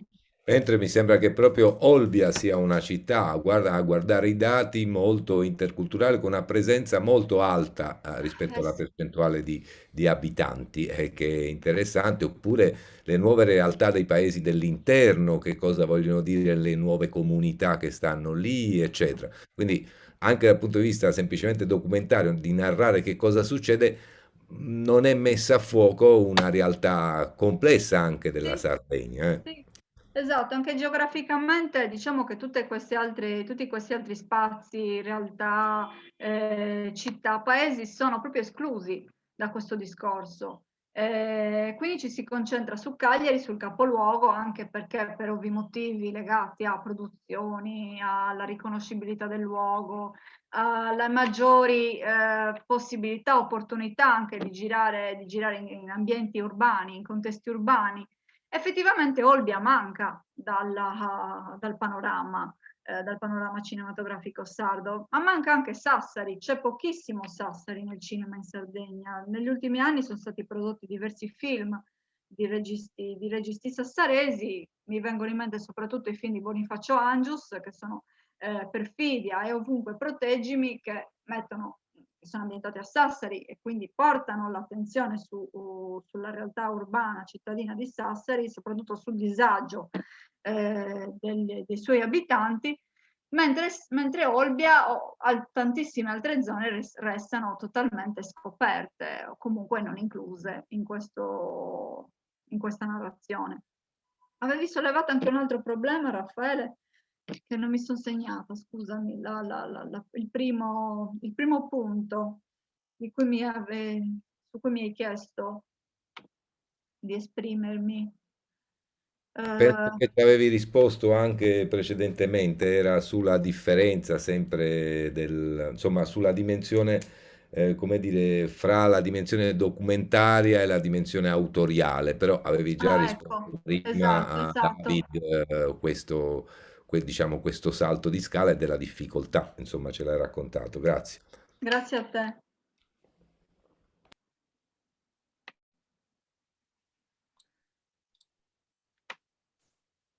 Non vedo altre mani alzate. E del resto siamo da 2 ore e un quarto online. Abbiamo tenuto alta l'attenzione e neanche in chat non ci sono altre domande. Li abbiamo stesi. Piacevolmente, aggiungo. Lo spero, questo era l'intento. Spero che sia stato all'altezza. E allora io vado con la conclusione, ringraziando Miriam Mereu e David Bruni per questa... Grazie a voi. No, grazie a voi davvero, perché avete portato, questo è un seminario interdisciplinare che adesso ha il suo secondo ciclo. Questa prospettiva, mi sa, se non erro, se non mi sto dimenticando qualcosa, era stata finora assente. Quindi lo sguardo del cinema, il cinema che guarda e che comunque presenta e che poi si mette dentro la realtà e interagisce con lo spazio e col tempo, anzi con gli spazi e coi tempi, è una dimensione fondamentale che era davvero, davvero assente. Invece è stato molto, molto interessante, molto utile anche il modo con cui avete dialogato. È stato forse uno degli incontri più dialoganti che abbiamo avuto in quel Discussant. Ha interagito passo passo. Ma è Miriam che... No, scusa Valeria, ma è Miriam che mi ha provocato quando ha detto, quando all'inizio mi ha minacciato dicendo che non mi avrebbe dato spazio. Ma hai fatto benissimo, anche perché